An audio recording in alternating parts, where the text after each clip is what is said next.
everyone, I'm Amy Irons. Thank you for joining Fuel Change for the Workforce of the Future Driving a Just Transition event. As we approach COP26, Scotland's move to net zero has never been more important. At Fuel Change, the objective is to create a carbon neutral Scotland for the next generation, designed by the next generation, as they are the very people who will potentially suffer the consequences of climate change. We need their creativity and spark to create hope for the future.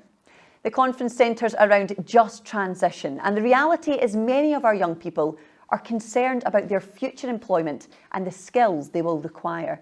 Many quality jobs could be lost, and we need to transition into new, equally attractive opportunities. As we do so, Fuel Change wants to ensure employers out there have the opportunity to listen to what our young people have to say about climate action. Not just those who are already climate activists, but those who currently feel like they just can't make a difference. The following 30 minutes captures the highlights from the Fuel Change Question Time event hosted at the Arnold Clark Innovation Centre in Glasgow earlier this month.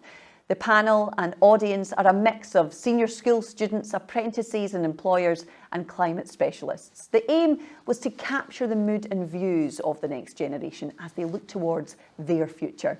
As you'll see, the approach was to set the scene of what life may be like in 2045 if we take climate action or not. Our panel and audience gave us their thoughts, as well as discussing some really great ideas as to what we can all do to tackle this global challenge. Some of the incredible Fuel Change apprentices are live on this session today, so please feel free to ask them any questions in the chat box. Thank you and enjoy the show.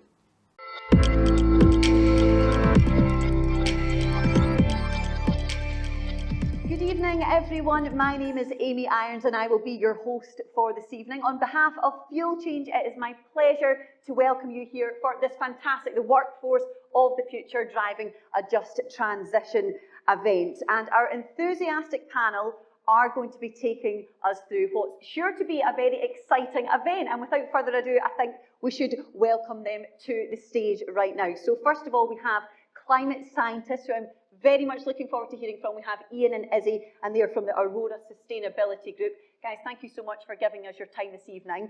And our next generation representatives, here they are on the stage. We have Andrew Wilson, give us a wee wave. Andrew, Ryan Matthews, Ellis Folan, and Anna Bell. So thank you so much, guys. How are we doing? We feeling all right?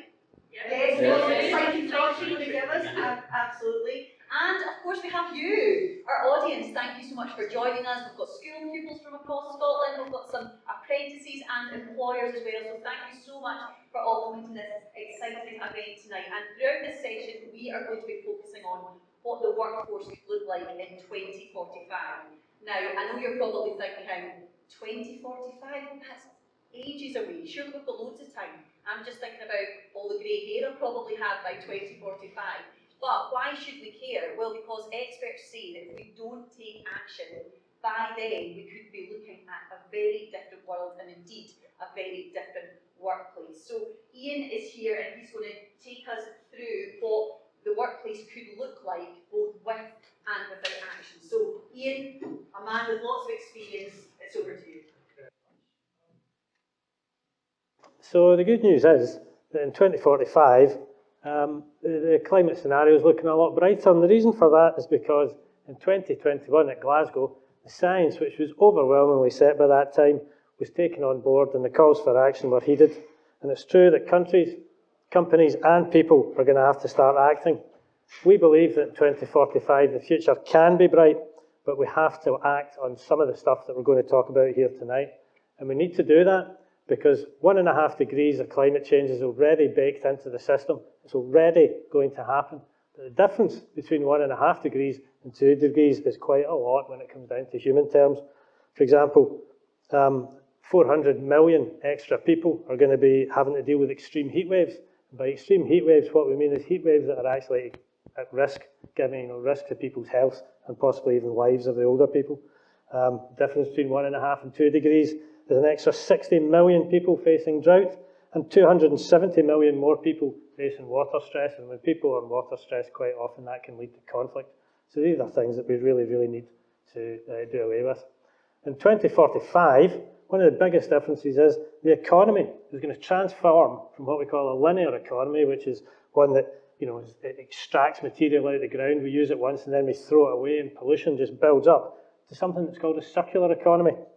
It's regenerative, reusable, and is far better designed in terms of products and services that we use. So biological and technical nutrients circulate in this economy, and we just use them far smarter so that they're reused again and again and again. Cities in 2045 are going to be transformed. They're going to be green oases compared to what we have today if we act. Buildings are going to run on renewable energy only, and they're going to capture and reuse water, and they'll use passive heating and solar techniques, and they're going to be inspired by some of nature's greatest designers, like termites, whose mounds both heated and cooled using natural airflow in deserts, and they don't generate any waste or electricity. Windows like we've got along here are all going to be solar panels, and we know this because the technology to cover these things and spray on solar technology already exists, and things, new sort of advances where people draw inspiration from nature are going to transform the solar panels. So for example, recently Chinese panels came out which were 66% more effective because they'd replicated lessons that they'd learned from the wings of butterflies. If we take action now, materials in 2045 will be designed to last and be reused again and again and again. If we start using recycled materials, old buildings, rather than fresh aggregate when we're making new buildings, this would lower the carbon footprint of those buildings by 20% and save 6 billion tonnes of sand and gravel, along with all the water that gets used in that mining process. That's enough to fill a freight train that would circle the planet 32 times, which is just completely, outrageous. This will all be considered by a new generation of engineers, materials scientists and engineers, and they're all going to be using frameworks which already exist and can already be taught to people and are already being used by some companies. Living walls, covered plants are going to reduce cooling costs by 1/4, which we're going to need to do that in cities because extreme heat waves are going to become more and more common. And those living walls will also support wildlife, bees that are going to do the pollination for the urban farmers who are going to produce lots of the food. Buildings are going to be insulated not by the energy-intensive materials that we have now, but by things like hemp and mycelium, which are carbon-negative products to begin with. Hemp panels, for example, have got a 90% lower carbon impact than their conventional impacts, and these panels are being made right now here in Scotland. In terms of food, high-tech and precision agriculture is going to produce plant-based protein to replace much of the meat-based protein that lots of people eat now, and will be much healthier for it too. Holland is the second largest exporter of fresh fruit and vegetables in the world, and they do this by using climate-controlled processes, which are going to be in widespread use in 2045.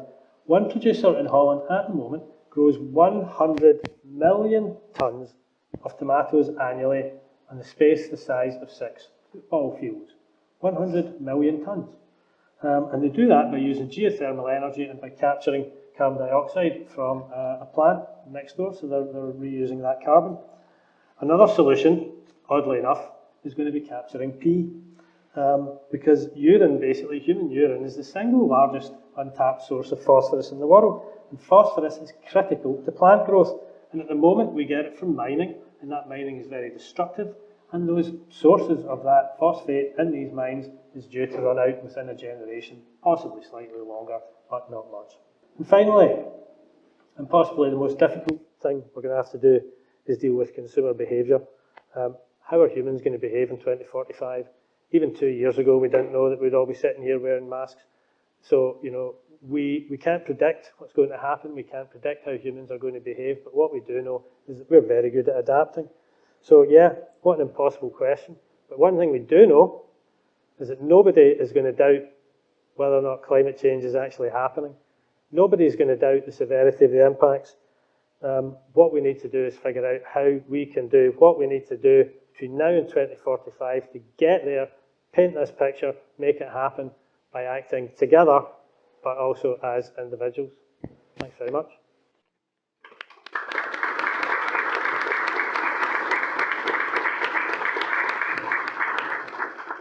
Thank you so much. You really have given us so much to think about, from how the workforce is going to change, the buildings we live in, the way we travel, the food we eat, And we'll all remember the thought that we might be collecting our pee. That's what you'll take away from tonight, won't you? Thank you so much. You've given us so much to think about there. Let's open it up to the panel now. Andrew, 2045, it sounds like a long time away. But as Ian rightly said, a couple of years ago, we wouldn't have thought we'd have been living through a pandemic, so things can change.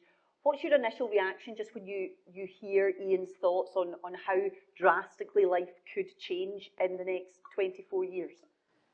I think, well, some people say that change is scary, but I think all the changes that you're saying are exciting. I think that it's exciting that these solutions are going to come reality rather than something you read online, that the skilled jobs are going to change, there's going to be more opportunities for it. Ellis, can you think of anything that your generation could do in order to make a change in this kind of next windows we were saying, if we're talking about what things could look like in 2045? Yeah, just add on from what the guys were saying earlier. I think our generation were quite pessimistic about how long the long-term effects small changes can have.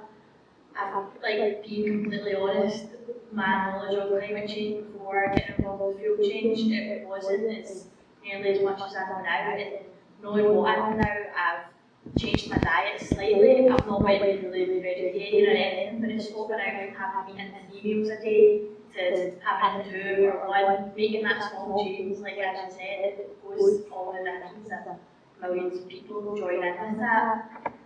I think that one thing that I would like to touch on was, like, we always talk about how we want the car shed and better utilise our public transport, but I think a big thing for that is there's a lot of factors acting against that. We would have never thought that a pandemic would stop people car shedding. Companies companies are saying, like, it's not safe, so you're putting your safety first, but at the same time you're also not putting your future safety first, so it's trying to find that balance. But I think in the future, steps that we need to take is to have better plans to utilise the public transport as much as possible, because for me, driving into work is 40 minutes. If I was to take public transport, it's about 2.5 hours. So it's trying to find that balance. I think that the employers currently are stuck in their ways in a way that they're comfortable with how they're making money and they're in a stable position. However, that's not making the change that's needed to achieve net zero. So the things that they could be doing would be like installing EV charging points for the employees to be able to commute to work in a carbon reduced way. But even from that sort of side of things, improving facilities for bike parks, or perhaps, you know, maybe a bus, running a bus so that one bus picks everyone up and takes everyone to their workplace. Ryan, I want to come to you because we've spoken a lot about the habits that we can make in our day-to-day life, but if we focus on work, you're a young person just in the world of work. Do you have concerns around how your career might change in the future, or I suppose the opportunities that you have at the moment in your field of work, if we look at some of the points on how life could change between now and 2045? So for me, the workplace is probably going to be like a workplace providing like an incentive to change and promote that. So as Amy said about like kind of car sharing that, and electric cars, so workplaces providing electrical chargeable ports so that if you've got an electric car, you don't need to worry about it not being charged in the morning. That was always the worry for me about getting one, even now. There's not a lot of places to charge them, and even now when you see them they're generally full, so it's a hassle. So yeah, workplace providing like an electrical charging ports, I think, are massive, but it would be an incentive for a future car workplace. And then also, as young Logan said in the front, like vegetarian options. So not a lot of workplaces give maybe like an egg salad sandwich or something that's a kind of option for a vegetarian option. So for workplaces to provide kind of a lot more of these kind of options, an incentive, it would make me especially want to go like into that kind of workplace. Like I'd be happy in that kind of workplace, and yeah.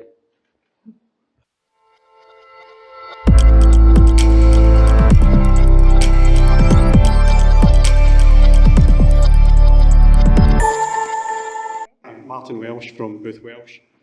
So we also seen it as a challenge and resonate with a lot of the comments that were made there. We've stuck in electrical charging points for our staff who need to travel to work. We've also given them the permission to work from home and enabled that using digital technology. But I think more importantly, we've taken the engineering capability we've got with digitalisation and actually turned that towards sustainability. So starting to help our clients improve their processes, improve their products by using the same technology that we're using previously, but just giving it a slightly different focus. Hello, Tony Lockie from BSW Timber. Hello, good evening. We've started to use some of the electrical mobile plant vehicles on our sites, and that has been very inspiring for a lot of the youngsters and the workforce, because we've seen less noise, which has been great, less fumes. So we've been able to use a lot of these mobile plant machines actually into the building as well without giving off carbon. And it's just looking like that's the future. That's where we need to be going. And you know, with 2030 coming along and the cut out of using fossil fuels and diesel and things like that, I think that's where we all need to be working much more closely to get more e-vehicles out there, especially in mobile plant. You must be reassured when you hear that, you know, as a young worker, Ryan, the fact that you, as you're saying, it's one thing the employee trying to make a difference, these small changes that we've spoken about, but when we're talking about the world of work, we need employers on board, don't we? I did it's good to hear that. I'm more on board kind of taking these ideas forward and then improving it for us kind of for the future. Anna, what do you think in terms of changes that we might see in the workplace? How do you think the world of work could change for you in the next 24 years? So I know personally when I think about that, when I think about myself in 2045 and the kind of workplace I want to be in, and maybe the fact that at that point I could be a manager or somebody making these decisions for my organisation, I would be really interested actually in knowing what changes my future workplace are interested in seeing. So just like Ryan said there about how it's all well and good arguing that people should, you know, drive electric cars or change their diet or change how they get to work and all that stuff, but what actually would incentivise me to do that? So like Ryan said, would it be a case of providing more electric charging points, or would it actually be a case that maybe when I'm in 2045 I'd be interested in having more of a work-life balance? So when back in the day we as a society got really involved in consumerism and it was just a case of want more and want it now, so company cars were offered and it was like crazy amounts of money for these company cars. Me as an individual, rather than maybe getting a bigger paycheck at the end of the month or getting a bigger, fancier company car, I would be more interested in doing a job that's got a bit of purpose behind it, and that's also maybe instead of getting a fancy company car as an incentive, I actually get a 4-day week. And maybe what my organisation could do to encourage me perhaps to, so say Ellis was talking about how it's really difficult to get public transport to your work. Like, I would be the same, it would take me hours to get there, but if my organisation perhaps put a bus on, but they say to me, you only get your 4-day week if you get the bus to your work.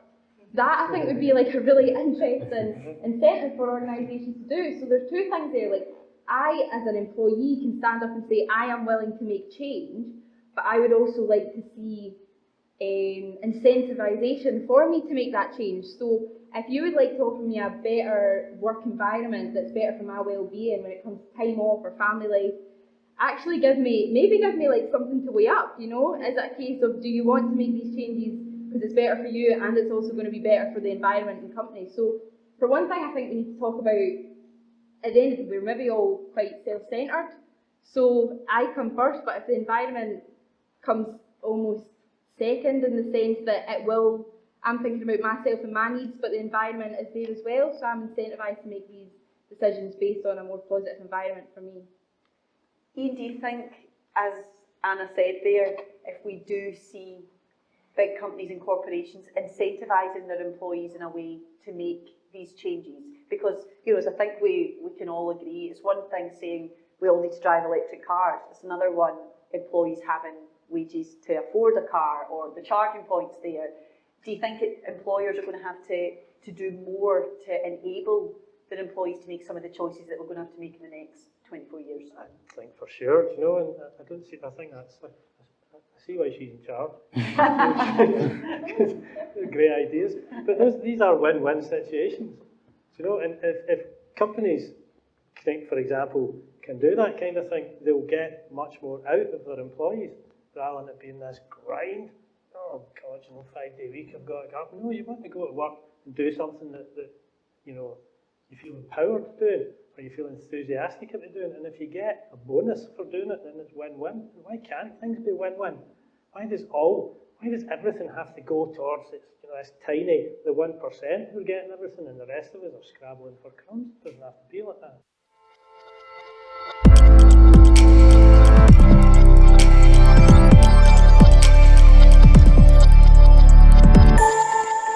Well, you keep saying how we are the future and we have to make the change, but the problem is, how do we make the change when we are not educated on it? It is not taught in schools. I am here, I'm a sixth year student. In my entire time in high school, they have never once told us what we could do to make a change.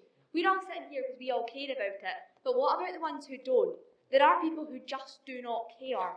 Like, how do we force these people to wake up and realise we are suffering a crisis here? That's a fantastic point, isn't it? And how do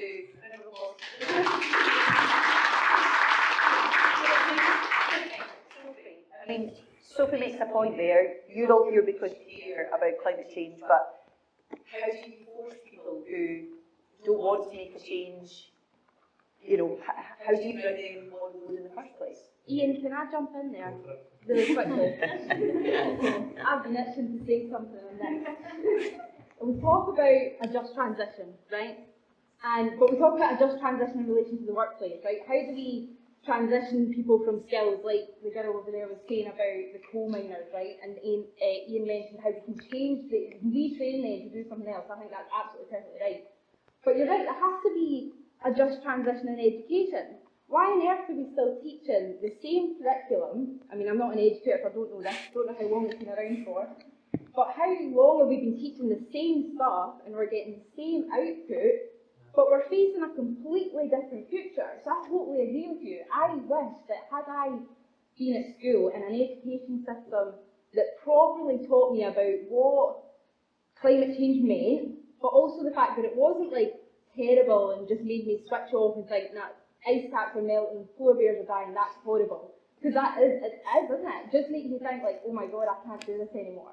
But they actually spoke to me, like Ian did at the start, and told me about all of the opportunity that was available and all of the green jobs. And like we've mentioned, there's going to be jobs in a whole host of other things. You might not be employed in oil and gas, you might be employed in renewables, or instead of being employed in being a mechanic, you're not fixing a electric engine, you're not fixing a mechanical engine, you're fixing an electric engine instead. So I think it's highlighting to young people the fact that here's what climate change is, here's what you can do about it, and there's actually a world of opportunity out there for you to tap into and for you to go out and make a difference. So I totally agree with you. I think you're absolutely spot on. And that's why I think definitely from the beginning, education needs to change if we're going to make any tangible difference in society and in the world of work.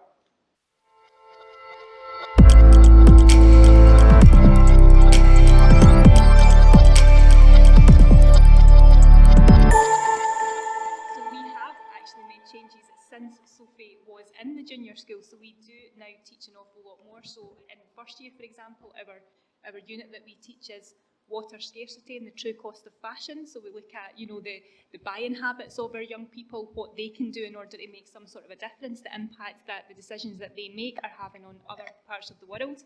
In second year, we start to look at things like climate change, single-use plastics, all that kind of thing, even things like palm oil, the products that they buy that have palm oil in them, and the impact that that's having in other parts of the world. So Sophie's now one of our S6, but if you were to ask some of our third and fourth year pupils, they already have started to have a very different education because we have recognised, as Sophie has said, but that's me in one school, but it has to be something that opens an awful lot, much wider out. Absolutely will. Well done to one teacher in one school, but you're right, it's about listening to young people, isn't it, and taking their thoughts on board, and you've clearly done that. We had another couple of teachers who I think wanted to give us your thoughts.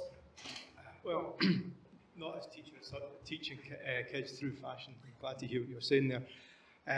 It's about creative learning, and it's about student-led learning, because my kids are 30 years younger than me, and it's the same curriculum, it's the same nonsense, as you said. Nothing changes because there's no interest in changing and teaching the things that you need, the tools you need to be a creative and independent thinker. Like, we don't get taught accounts, we don't get taught how business management, we don't get taught how to look after our own finances, we don't get taught about legal things. None of these things which are actually going to change your life and make you the kind of person that you need to be in society are not in the system. And I'm glad to hear what you were saying, because I was saying teaching through fashion over the summer in Clydebank, and they are trying their best and they have got things in place, but they're not engaged. The kids haven't got a clue.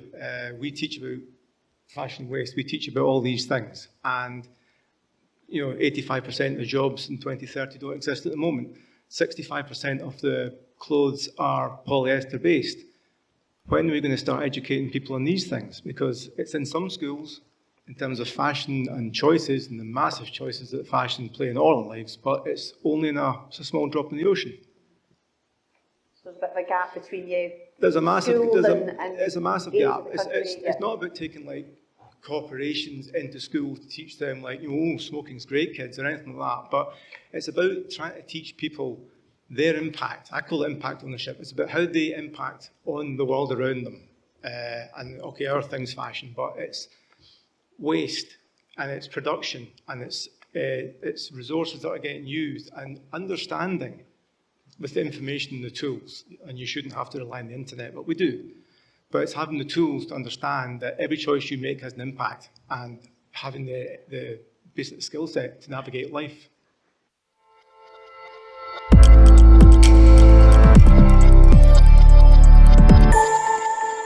Thank you. John Martindale at Larbert High School. So literacy, we know, is very important. So a great idea would be take all the kids that love reading and let them develop their literacy skills so they can communicate with each other. The other 95% couldn't contribute. So why do we do that, as you said, with climate awareness or with sustainability? It's geography, it's STEM subjects possibly, and it's a tiny percentage of keen people like this who want to change the world. And 95% of the school community, teachers included, yeah, fine, they're doing it, it's okay. Oh, great, we've got a green flag, wonderful. And nothing changes. So we're hoping in my school, we started a program where we're going to teach climate awareness to all first, second, third years, whatever subject, through the PSE program. And in the senior phase, concentrate on that through every subject area so they can apply that knowledge to make tangible difference in their community and hopefully have a future-proofed career in sustainable workplace. So there is hope. This is going to be a tidal wave. It's going to go right across Scotland, around the world. So watch this space. So are you encouraged by that? Yes. Really. What a way to end this session. Thank you so much to our scientists, our panel, your audience. You've been absolutely brilliant. Thank you so much. This has been the Driving a Just Transition Workforce of the Future 2045 event. Thank you so much for all of your time.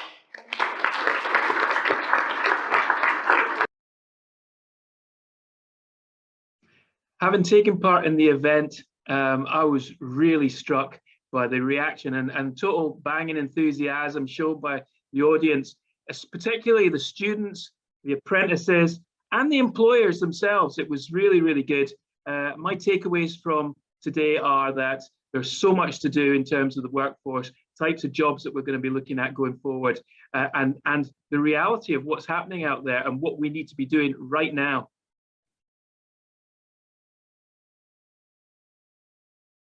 Well, that's a wrap for our 2045 discussion. It's great to hear that so many young people are thinking of their future and how they can help solve climate change. Fuel Change has proven that spending time empowering our next generation by allowing them to generate real-life solutions to some of the world's most pressing climate challenges can create a huge difference. Be inspired by the youth in your workplace. Let them have their say. Contact us at Fuel Change and we will be delighted to assist. On behalf of Fuel Change, thank you so much for tuning into the discussion today. If you'd like to watch the full version of the Question Time event, it is on the Fuel Change website now. Thank you very much for watching.